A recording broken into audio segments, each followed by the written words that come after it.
జరిగింది, quid pro quo జరిగింది అని వీళ్ళు లేనిపోని అర్థాలు ప్రభుత్వం కోర్టుకు విన్నవించడం వల్ల కోర్టు కూడా ఎక్కడైనా కోర్టు మీరు జడ్జి 35 కాపీల జడ్జిమెంట్ కాపీ చూసాం మేము, మొత్తం ప్రతి పేజీ కూడా చూసాం.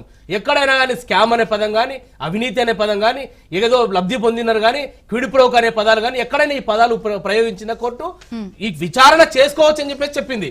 విచారణ చేసుకోవడానికి మా పార్టీ నాయకత్వం ఎప్పటి నుంచో చెప్తోంది, విచారణకి మేము సిద్ధంగా ఉన్నాము. మా పార్టీ నాయకులు మా పార్టీ కేటీఆర్ గారు అడ్వకేట్లను తీసుకొని వస్తాము, మీరు ఏ రకంగా విచారణ చేస్తారో అది చేయండి, మీ ప్రభుత్వం దగ్గర అన్ని రకాల ఆధారాలు ఉన్నాయి. పొరపాటే జరగలేదు అని అంత గట్టిగా చెప్తున్నప్పుడు ఒక 2-3 గంటల విచారణకి వెళ్ళొచ్చేయచ్చు కదా.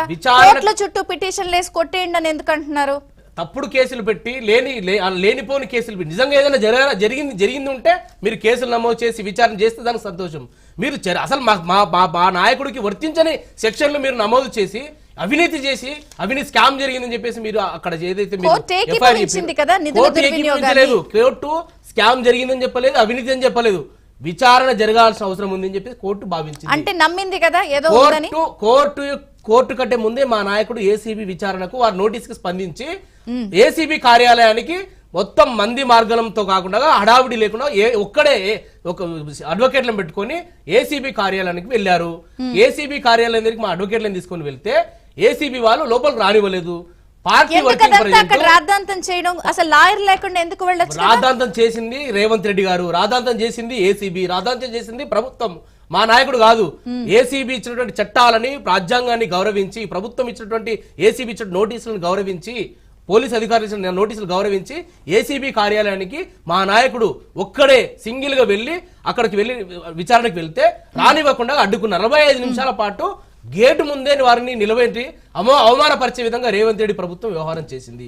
అయినను మేము రాజ్యాంగబద్ధంగా ఈ ప్రభుత్వము ఏసీబీకి మా నాయకుడు కేటీఆర్ గారు లిఖితపూర్వకమైనటువంటి సమాధానం ఇచ్చి వారు సంతృప్తి పొందిన తర్వాత అక్నాలెడ్జ్మెంట్ తీసుకొని మా నాయకుడు రిటర్న్ రావడం జరిగింది.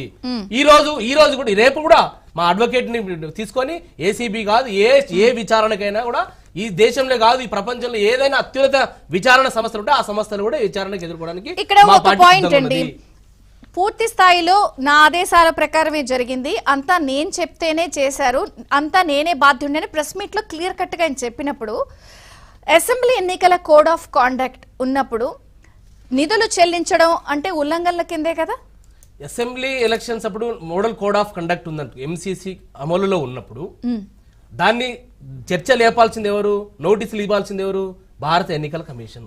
భారత ఎన్నికల కమిషన్ కి లేని సమస్య ఇంకొకటి, ఇదేదో కొత్తగా అప్పటికప్పుడు తీసుకున్నటువంటి నిర్ణయం కాదు, గతంలోనే తీసుకున్నటువంటి నిర్ణయం, విధానపర నిర్ణయం. ఇది కంటిన్యూస్ ప్రాసెస్ గా జరిగింది తప్ప ఇదేదో election commission election notification issue చేసినప్పుడు ఇదేదో కొత్తగా నిర్ణయం జరిగి ఆ నిర్ణయాన్ని అమలు చేస్తున్నాం అనేది కాదు. గతంలోనే 2022 అక్టోబర్లోనే త్రైపాక్షిక ఒప్పందం జరిగింది ఫార్ములా ఈరేస్ కంపెనీకి, హెచ్ఎండిఏ, ఎంఏయుడికి, అదే విధంగా గ్రీన్ కో సంస్థ వాళ్ళకు త్రైపాక్షిక ట్రైపార్ట్ అగ్రిమెంట్. గ్రీన్ కో నుంచే మీకు 41 కోట్ల రూపాయల ఎలక్టోరల్ బాండ్స్ బీఆర్ఎస్ పార్టీకి చెల్లించారు, ఇది క్విడ్ ప్రోకో కింద వస్తుందనేది కదా పాయింట్. అదే కదా అండి అనేది. ఇది గ్రీన్ కో కంపెనీ వాళ్ళు ఇచ్చినటువంటి ఎలక్టోరల్ బాండ్లు, డేట్లు, చెక్కులతో సహా ఇది ఉన్నటువంటిది. ఏప్రిల్ 8, 2022 నుంచి ఏప్రిల్ 11, 2023 వరకు కాంగ్రెస్ పార్టీకి, ఆల్ ఇండియా కాంగ్రెస్ కమిటీకి, మల్లికార్జున ఖర్గే గారికి అధికారికంగా గ్రీన్ కో కంపెనీ వాళ్ళు ట్రాన్స్ఫర్ చేసినటువంటి గ్రీన్ కో ఈ ఎలక్టోరల్ బాండ్లు కొనుగోలు చేసినారు, వాళ్ళ దగ్గర కొనుగోలు చేశారు. అదే విధంగా తెలుగుదేశం పార్టీకి కొన్నారు, బీజేపీ పార్టీకి వాళ్ళతో బాండ్లు కొన్నారు, వైఎస్ఆర్సీపీతో కొన్నారు, అన్ని అదే విధంగా తృణమూల్ కాంగ్రెస్ తో కొన్నారు. ఈ దేశంలో ఉన్న అన్ని రాజకీయ పక్షాల నుంచి ఎలక్టోరల్ బాండ్లు కొనుగోలు. ఎందుకంటే 2018లోనే ఎన్డీఏ ప్రభుత్వము అధికారికంగా పార్లమెంట్ లో చట్ట ప్రకారంగా ఏర్పడినటువంటి ఎలక్టోరల్ బాండ్లు దీంట్లో ఒక అవినీతి లేకుండా ఒక ట్రాన్స్పరెన్సీని కోరుకొని ఆనాడు మోడీ ప్రభుత్వము 2018లో ఈ యొక్క బిల్లును తీసుకొచ్చారు. చట్ట ప్రకారంగా చేసిన తప్ప చట్టానికి వ్యతిరేకంగా లేదు కదా. ఇంకొకటి మీరు క్విడ్ ప్రోకో అని చెప్పేసి ముఖ్యమంత్రి గారి కార్యాలయం సిపిఆర్ఓ నుంచి లీకులు విడుదల చేస్తా ఉన్నారు. నేను ముఖ్యమంత్రి గారి కార్యాలయాన్ని గానీ, ప్రభుత్వాన్ని గానీ, ఏసీబీ గానీ, ఈ ఏబిఎన్ వేదిక నుంచి నేను విజ్ఞప్తి చేస్తా ఉన్నా, మీరు విజ్ఞప్తిగా ఛాలెంజ్ చేస్తా ఉన్నా, క్విడ్ ప్రోకో అంటే ఏంటి? మా నుంచి ఏదైనా మీకు లబ్ధి చేకూర్చే పని చేస్తే మీ నుంచి తెరవేనుగా మాకు ఏదైనా ఇస్తే అది క్విడ్ ప్రోకో. ఈ గ్రీన్ కో అనేటువంటి సంస్థకు తెలంగాణ ప్రభుత్వము, బీఆర్ఎస్ ప్రభుత్వం 10 సంవత్సరాల పాలనలో ₹1 లబ్ధి చేకూర్చే ప్రాజెక్టు గ్రీన్ కో కంపెనీకి ఇవ్వలేదు. అయినప్పటికీ హైదరాబాద్ బ్రాండ్ ఇమేజ్ కోసం 110 కోట్లు గ్రీన్ కో కంపెనీ మీ వర్షన్ అయింది కదా హైదరాబాద్ కి ఖర్చు పెట్టింది. మీ పాయింట్స్ అన్ని క్లియర్ కట్ గా వెళ్ళినాయి. కాంగ్రెస్ వర్షన్ విద్దాం. కిడ్ ప్రోకో ఎక్కడుంది? అది మా ప్రభుత్వం నుంచి వారికి ₹1 ఆదాయం లేకపోయినా, ప్రాజెక్ట్ ఇవ్వకపోయినా క్విడ్ ప్రోకో ఎక్కడుంది? మెగా కృష్ణారెడ్డి కాంగ్రెస్ ప్రభుత్వానికి 100 కోట్లు చేశారు. ఆ స్కిల్ యూనివర్సిటీకి 200 కోట్ల చెక్కులు ఇచ్చినారు. అందులో భాగంగానే ఈ రోజు కొడంగల్ లిఫ్ట్ ఇరిగేషన్ ని, నారాయణపేట లిఫ్ట్ ఇరిగేషన్ ని 4500 కోట్లకు కేకు పంచుకున్నారు. ఇటువైపు మెగా కృష్ణారెడ్డి, ఇటువైపు రాఘవ పొంగులేటి శ్రీనివాసరెడ్డి గారు. వాళ్ళు పొంగులేటి వాళ్ళు క్విడ్ ప్రోకో పాల్గొన్నారు. మల్లన్న సాగర్ నుంచి హైదరాబాద్ తాగునీటి కోసం 4,000 కోట్ల రూపాయల వాళ్ళు కాంట్రాక్ట్ ఇస్తా ఉన్నారు.